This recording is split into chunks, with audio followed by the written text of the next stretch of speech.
दोस्तों नमस्कार, मैं राजकुमार मौर्य।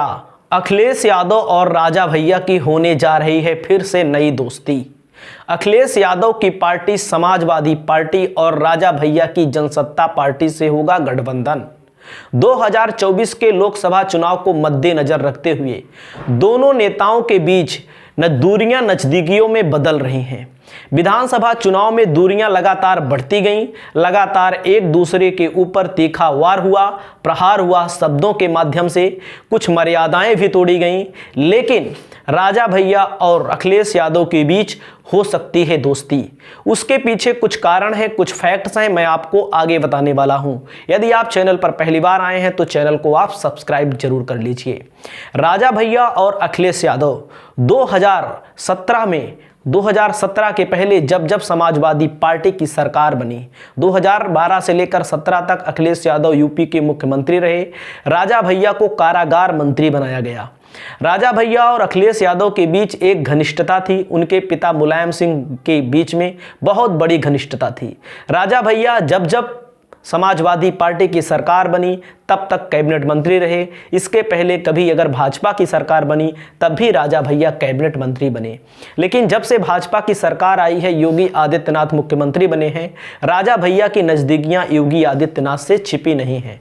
राजा भैया योगी आदित्यनाथ के शरण में जरूर रहते हैं, लेकिन राजनीतिक तौर पे अगर देखा जाए तो राजा भैया की पार्टी जो है जनसत्ता दल, 2 विधायक हैं। इसके पहले समाजवादी पार्टी के जन समर्थन से भी 2 विधायक राजा भैया की पार्टी से जीतते रहे हैं। राजा भैया खुद और राजा भैया के सहयोगी विनोद भैया खुद कई बार विधायक हैं, लेकिन 2022 के विधानसभा चुनाव में दावा कर रहे थे कि अब की बार 1.5 लाख पार, लेकिन 1.5 लाख पार नहीं, कैसे भी 20-25 हज़ार वोटों से राजा भैया चुनावी जीत दर्ज करते हैं और अखिलेश यादव के खासम खास गुलशन यादव को मात देते हैं।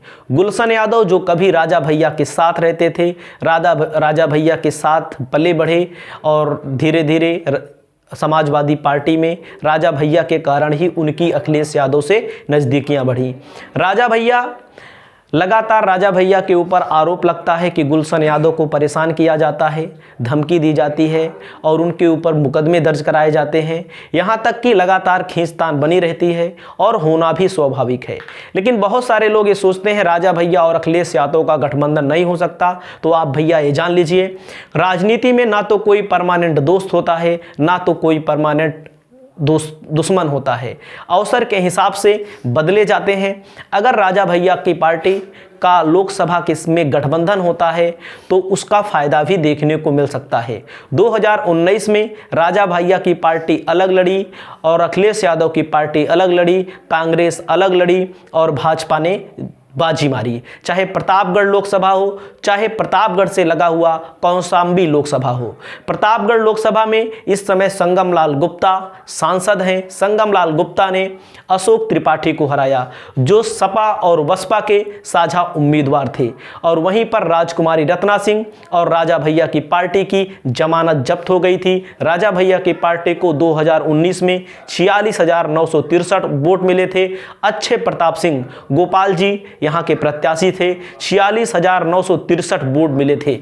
उसके बाद कुल वोट पड़ा था 9,14,665। संगम लाल गुप्ता को 4,36,291। वहीं पर दूसरे नंबर पर रहने वाले अशोक तिवारी को 3,18,539 वोट मिले थे। और उसके बाद पहले नंबर पे भाजपा, दूसरे नंबर पे सपा बसपा का गठबंधन, तीसरे नंबर पे कांग्रेस राजकुमारी रत्ना सिंह को 76,686 वोट मिले थे। अगर राजा भैया की पार्टी का गठबंधन होता है अखिलेश यादव से, जाहिर तौर पर कुछ ना कुछ फायदा यहां पर देखने को मिलेगा। उसके बाद बात आती है राजा भैया की जो पार्टी है, इसका जो प्रभाव है प्रतापगढ़ जिले में भले आता है, लेकिन लोकसभा के लिहाज से अगर देखा जाए तो इनका प्रभाव ज़्यादातर आपको मिलेगा कौशाम्बी में। वोटों के हिसाब से राजा भैया की पार्टी शैलेंद्र कुमार लड़ते हैं, 1,56,406 वोट पाते हैं। विनोद सोनकर 3,83,009 वोट पाते हैं। समाजवादी पार्टी के इंद्रजीत सरोज जो इस समय समाजवादी पार्टी के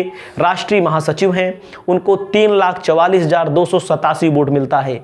यानी कि यहां पर जीत और हार का मार्जिन 40,000 40,000 से भी कम रहता है और यहाँ पर राजा भैया की पार्टी को 1,56,406 वोट मिलते हैं। राजा भैया की पार्टी में वर्तमान में 2 विधायक हैं, एक एमएलसी हैं और जिला पंचायत अध्यक्ष पर राजा भैया की पार्टी का कब्जा है। कई ब्लॉक प्रमुख भी इनके समर्थन में हैं, कई जिला पंचायत सदस्य भी इनके पास हैं। इस वीडियो के माध्यम से इतना ही। इसी प्रकार की और भी वीडियो पाने के लिए चैनल को सब्सक्राइब करें। नमस्कार, जय हिंद।